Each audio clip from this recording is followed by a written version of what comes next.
সমুদ্র সৈকত দীঘা ভ্রমণপ্রিয় বাঙালির কাছে সবথেকে বেস্ট উইকেন্ড ডেস্টিনেশন হচ্ছে এই দীঘা। যতই নিত্য নতুন ঘোরার জায়গা থাক না কেন, বাঙালির কাছে দীঘা আলাদাই একটা জায়গা করে নিয়েছে। বাঙালির সবথেকে কাছের প্রিয় সমুদ্র সৈকত এই দীঘা। সমুদ্রের সাথে সাথে এই সৈকত নগরী পেয়েছে এখন একটা নতুন অ্যাট্রাকশন, নবনির্মিত জগন্নাথ মন্দির, যেটা পর্যটকদের নতুন করে দীঘার প্রতি আকর্ষণ আরও বাড়িয়ে তুলেছে। বন্ধুদের সাথে মস্তি কিংবা ফ্যামিলির সাথে উইকেন্ড, আমাদের মনে সবার আগে আসে এই দীঘার কথাই। তাই শীত, গ্রীষ্ম কিংবা বর্ষা দীঘাতে সবসময়ই ভিড় থাকে উপচে পড়ার মতো।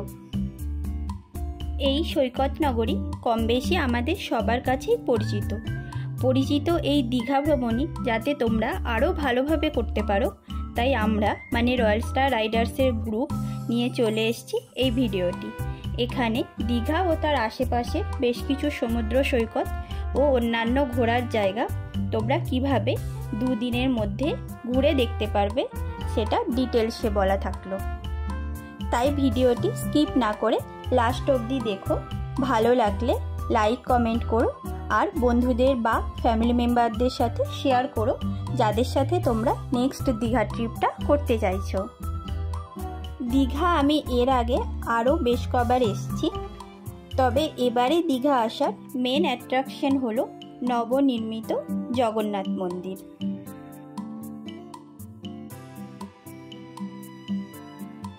গুড মর্নিং বন্ধুরা, আজ 13 মে 2025, এখন বাজে 8:45। আমরা বেরোচ্ছি কলকাতার বাঙালিদের খুবই কমন একটা প্লেস দীঘা, কিন্তু এইবারে দীঘা ট্রিপটা একটু অন্যরকম হতে চলেছে। গত 30 এপ্রিল আমাদের দীঘা জগন্নাথ টেম্পলের উদ্বোধন হয়েছে, তো চলুন আমাদের সাথে দর্শন করতে দীঘা জগন্নাথ মন্দির। Let's go.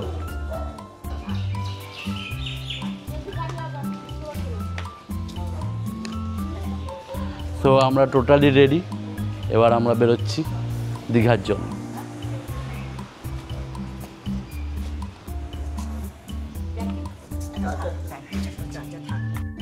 এবার বলি দীঘা তোমরা আসবে কিভাবে। দীঘা আসার জন্য সবথেকে কম খরচে বেস্ট অপশন হলো ট্রেন। হাওড়া স্টেশন থেকে ডেলি 2টো করে ট্রেন দীঘা যায়। সকালে তাম্রলিপ্ত এক্সপ্রেস ও দুপুরে কান্ডারি এক্সপ্রেস। আমি ট্রেনের টাইম ডিসপ্লেতে দিয়ে দিলাম। আর সাথে উইকেন্ডেতে শুধু শনিবারে পাহাড়িয়া এক্সপ্রেসও যায় সকাল 7:50-এ। তোমাদের ট্রেনের টাইম দরকার হলে ভিডিওটা পজ করে দেখে নিও। এছাড়াও যদি তোমরা লোকাল ট্রেনে আসতে চাও, তোমরা হাওড়া স্টেশন থেকে পাঁশকুড়া স্টেশনে আসো। ওখান থেকে সারাদিনে বেশ কটা লোকাল ট্রেন দীঘা যায়। হঠাৎ করে দীঘা যাওয়ার প্ল্যান হওয়ায় আমরা ট্রেনের টিকিট পাইনি, তাই আমরা ট্রাভেল করছি আমাদের সেলফ কার টয়োটা ইনোভাতে। আমরা আমাদের জার্নি স্টার্ট করেছিলাম বালি উত্তরপাড়া থেকে। ওখান থেকে দীঘার ডিস্টেন্স ছিল অ্যাপ্রক্সিমেট 190 কিলোমিটার, আর টাইম লেগেছিল 4.5 ঘন্টা মতো। রাস্তাতে আমাদের 2টো টোল পেমেন্ট করতে হয়েছে, ধুলাগড় ও সোনাপেটিয়া। সকাল 8টা নাগাদ আমরা বেরিয়েছিলাম, এখন বাজে 9:30। আমরা একটু দাঁড়িয়ে কোলাঘাটায় শেরি বেঙ্গল থেকে আমাদের ব্রেকফাস্টটা করে নিই। এছাড়াও তোমরা দীঘা বাসেও আসতে পারো। গভর্নমেন্টের SBSTCর বেশ কিছু বাস রয়েছে স্প্ল্যানেট ও করুণাময়ীর থেকে। এছাড়াও আরও অনেক বেসরকারি বাসও আছে। তোমাদের কাছাকাছি যে কোনো টাউন থেকে দীঘা আসার জন্য তোমরা বাসও পেয়ে যাবে। কলকাতার থেকে দীঘা বাসের ভাড়া নন এসিতে 120 থেকে 150 টাকার মধ্যে থাকে, আর এসিতে গেলে এসি বাসের ভাড়া 400 থেকে 650-র মধ্যে থাকে।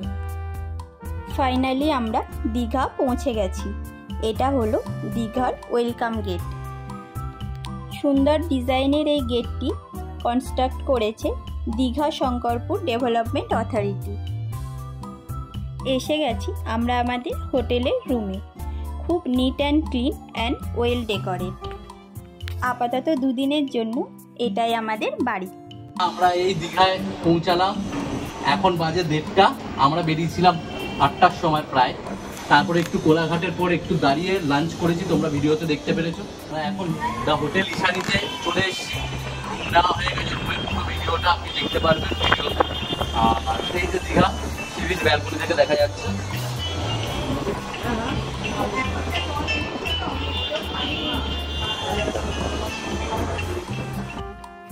লাঞ্চ করে একটু রেস্ট নিয়ে আমরা বেরাই দীঘায় নবনির্মিত জগন্নাথ মন্দির দর্শনের উদ্দেশ্যে। আমাদের রুম থেকে মন্দিরের ডিস্টেন্স ছিল 1.5 কিলোমিটার মতো, আর টোটো ভাড়া নিয়েছিল 10 টাকা। জগন্নাথ মন্দিরটি রয়েছে নিউ দীঘাতে। যদি তোমরা ওল্ড দীঘাতে থাকো, ওল্ড দীঘার থেকে মন্দিরের ডিস্টেন্স অ্যাপ্রক্সিমেট 4 কিলোমিটার। জগন্নাথ মন্দিরটি এই ইয়ারের 30শে এপ্রিল উদ্বোধন করেন আমাদের মাননীয় মুখ্যমন্ত্রী মমতা ব্যানার্জি। প্রায় 20 একর জায়গার উপরে 213 ফিট উচ্চতার কলিঙ্গ আর্কিটেকচারে তৈরি এই মন্দিরটি ডেভেলপ করেন হিডকো, হাউজিং ইনফ্রাস্ট্রাকচার ডেভেলপমেন্ট কর্পোরেশন। আর মন্দিরটি নির্মাণের খরচা বিয়ার করেছে দীঘা শঙ্করপুর ডেভেলপমেন্ট অথরিটিস। দীঘায় মন্দির উদ্বোধন হওয়ার পরপরই আমরা গিয়েছিলাম, তাই মন্দির প্রাঙ্গণ খুব বেশি ক্রাউডেড ছিল। তবে অনেক বড় এরিয়া নিয়ে মন্দিরটি তৈরি হওয়ার প্রবলেম হচ্ছিল না। এবার তোমাদের একটু মন্দিরের টাইমিংটা বলে দিই। মন্দির সব দিন সকাল 6টা থেকে দুপুর 1টা পর্যন্ত ও বিকেল 4টে থেকে রাত্রি 9টা পর্যন্ত খোলা থাকে। আপাতত মন্দিরে এন্ট্রির জন্য 2টো গেট খোলা আছে। একটা গেট রয়েছে মেন রাস্তার উপরে, আর একটা গেট রয়েছে গেট নম্বর 6-এ। যদি তোমরা গাড়িতে আসো তো গেট নম্বর 6-এর পাশেই রয়েছে পার্কিং এরিয়া। মন্দিরের মূল গর্ভগৃহে প্রবেশের আগে 3টে ছোট ছোট মন্দিরের ভিতর দিয়ে প্রবেশ করতে হয়।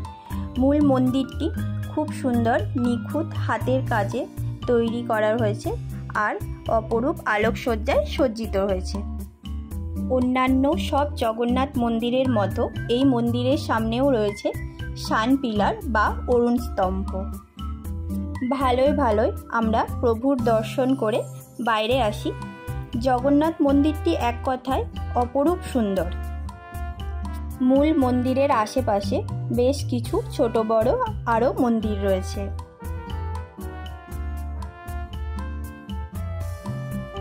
মন্দির থেকে ফিরে আমরা আসি বিচ মার্কেটে। বিচ মার্কেট এক্সপ্লোরের সাথে সাথে আমরা বেশ কিছু কেনাকাটা করি আর কিছু স্ট্রিট ফুডও ট্রাই করি। এরপর আমরা কিছুটা টাইম কাটাই বিচের ধারে। রাত্রে বিচের সৌন্দর্য একদম অন্যরকম। Good morning. আজ আমাদের দীঘাতে সেকেন্ড ডে। সকাল সকাল ঘুম থেকে উঠে আমরা এখন যাচ্ছি বিচের দিকে স্নানের জন্য। সমুদ্রের ধারে ডাবের জল খেতে খেতে আমরা বেশ কিছুক্ষণ টাইম কাটাই। তবে সমুদ্রে স্নান করা হয়নি, কারণ জলের ওয়াটার লেভেল ছিল অনেকটাই বেশি। ওখানে লোকাল লোকজনের সাথে কথা বলে আমরা জানতে পারি সকাল 8টার দিকে ও বিকেল 3টের পরে জলের লেভেল বেশ কিছুটা নিচে থাকে। চাইলে তখন সমুদ্র স্নান করা যেতে পারে। হ্যালো বন্ধুরা, এই যে আমাদের ফার্স্ট, সবাইকে দেখিয়ে দিই আমাদের ফার্স্ট ডেস্টিনেশন আজকের সাইট সিং এর, দীঘার সাইট সিং এ ফার্স্ট যাব তালসারি। কালকে আমরা পুরো জগন্নাথ, নতুন জগন্নাথ মন্দির ঘুরেছি, এখন যাব তালসারি। সবার সাথে একটু কথা বলো, সবাই হাই করে দাও। হাই। ওরা তারা কথা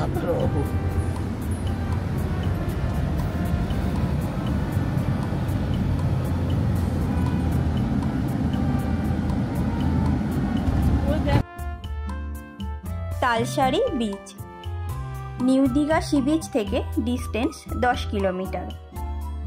একদম বিচের সামনেই গাড়ির জন্য পার্কিং স্পেস রয়েছে, আর বিচের উপরে বেশ কটা দোকানও রয়েছে। নিউ দীঘার থেকে অটো বা টোটো রিজার্ভ করে তোমরা এই বিচটা ঘুরতে আসতে পারো। সেক্ষেত্রে ভাড়া পড়বে 400 থেকে 500 টাকা মতো। তালসারি বিচে জলের লেভেল ডিপেন্ড করে জোয়ার ভাটার ওপর। এর আগেও আমি একবার এসেছিলাম, যখন জলের লেভেল ছিল অনেকটা বেশি। তখন আমরা বোটে করে একটা বালির আইল্যান্ডে গিয়েছিলাম। আর এবারে জলের লেভেল ছিল অনেকটা কম, তাই বিচের উপরে বাইক নিয়ে ঘোরা যাচ্ছিল। সামনের একটা নদী মোহনা থেকে ঘুরে আসতে পার পারসন বাইক ভাড়া নিচ্ছিল 100 টাকা করে। যদি তোমরা সেলফ ড্রাইভ করে যেতে চাও তাহলে বাইকের ভাড়া পড়বে 200 টাকা।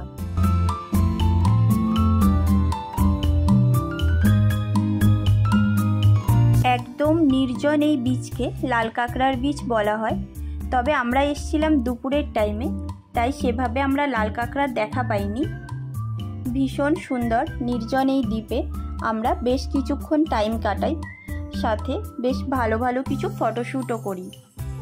তোমরা তোমাদের দীঘা ট্রিপে এই তালসারি বীচটা কিন্তু অবশ্যই রাখবে। তালসারি বীচ থেকে আমরা আসি ঢেউসাগর পার্কে। পার্কের এন্ট্রি ফি ছিল পার পারসন 20 টাকা।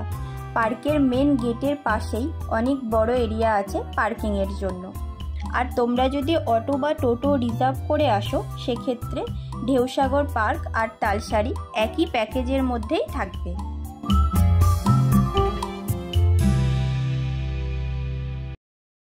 এই পার্কটি সকাল 10টা থেকে রাত্রি 10টা অবধি খোলা থাকে। পার্কের ভিতরে আছে বিভিন্ন ধরনের অ্যাক্টিভিটিস। বিশেষ করে তোমাদের সাথে যদি বাচ্চা থাকে তাহলে তোমাদেরকে এই পার্কে অবশ্যই আসতে হবে।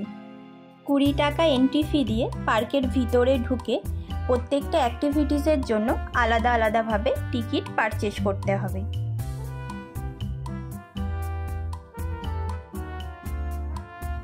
পার্কটা এতটাই বড় যে আমরা একটা বিকেলে পার্কটা ঘুরে শেষ করতে পারিনি। এই বোর্ডের মধ্যে টোটাল ইনফরমেশন ও ডিরেকশন দেওয়া আছে, তোমরা অবশ্যই একটু টাইম নিয়ে পার্কটা ঘুরে দেখো। চলো তোমাদের এবার দেখাই ঢেউসাগর পার্কের ড্রোন ভিউটা কেমন ছিল। সামনে বে অফ বেঙ্গল আর তার পাশেই বালিরাশির উপরে সারি সারি ঝাউবন, এক অপূর্ব সুন্দর দৃশ্য। আমি তোমাদের সকলকে রিকোয়েস্ট করে বলছি, তোমরা অবশ্যই তোমাদের ট্রিপে একটা বিকেল দেখো পুরো এই ঢেউসাগর পার্কের জন্য। প্রত্যেকেরই ভীষণ ভালো লাগবে জায়গাটা। পার্কের সামনের বিচটাও বেশ পরিষ্কার পরিচ্ছন্ন। একটু এগিয়ে আসলাম বিচের দিকে। সমুদ্রের ধারটাও খুব সুন্দরভাবে সাজানো আর সারি সারি বসার জায়গা করা রয়েছে। সামনেই রয়েছে একটা ময়ূরপঙ্খী বড় জাহাজ। এই রকম একটা পড়ন্ত বিকেলে এত সুন্দর পরিষ্কার পরিচ্ছন্ন বিচের ধারে পার্কে বসে থাকার যে এক্সপিরিয়েন্স, সেটা ছিল অনবদ্য। তোমরা অবশ্যই একবার এই পার্ক থেকে ঘুরে এসো। পার্কটা অনেকটাই বড়। আজ আমরা পুরো পার্কটা একদিনে ঘুরে দেখতে পারলাম না। পরের বার যখন আসবো একটু বেশি টাইম নিয়ে এসে অবশ্যই পার্কটা একবার টোটালটা ভিজিট করব।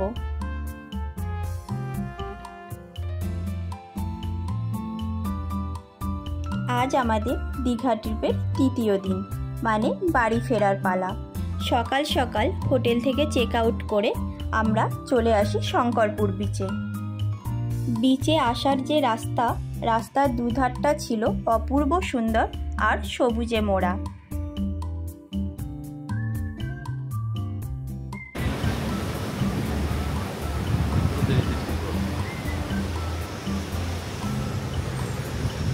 এখন আমরা আছি শঙ্করপুর।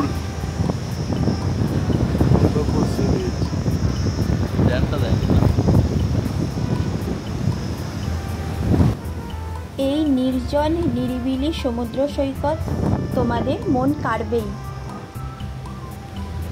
একদিকে ঝাউয়ের জঙ্গল আর সামনে সুবিস্তীর্ণ সমুদ্র সৈকত।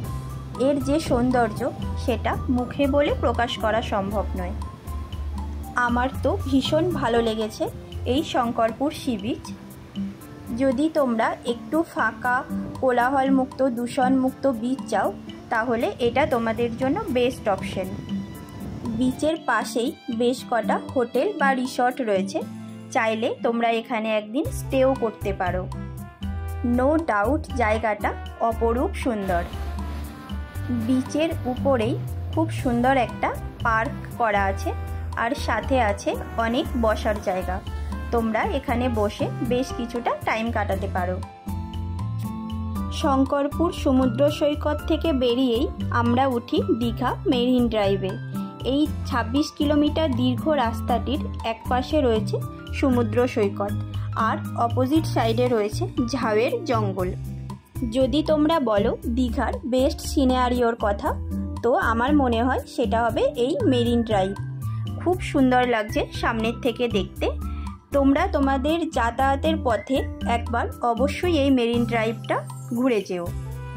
এই মেরিন ড্রাইভ আমাদের পূর্ব মেদিনীপুরের 6টা পপুলার সমুদ্র সৈকতকে যুক্ত করেছে। তার মধ্যে শঙ্করপুর, তাজপুর, মন্দারমণি, পুরুষোত্তমপুর সমুদ্র সৈকত এগুলো উল্লেখযোগ্য। এখন আমরা এসে গেছি তাজপুর বিচে, আর এটা হচ্ছে পাখির চোখে তাজপুর বিচ আর মেরিন ড্রাইভের একটা 360 ভিউ। এক কথায় ভিউটা ছিল জাস্ট ওয়াও। আমার তো দীঘার সমুদ্র সৈকতের থেকে শঙ্করপুর ও তাজপুরের বিচ অনেক বেটার লেগেছে। সামনের কোনো উইকেন্ডে আমরা অবশ্যই একবার শঙ্করপুর ও তাজপুরের বিচে স্টে করে বিচটা আরও ভালোভাবে এক্সপ্লোর করব। নীরব, নির্জন, কোলাহল মুক্ত এই সমুদ্র সৈকতেও বালিয়াড়ি দিগন্ত বিস্তীর্ণ, তাই চাইলে তোমরা এখানে স্নানও করতে পারো।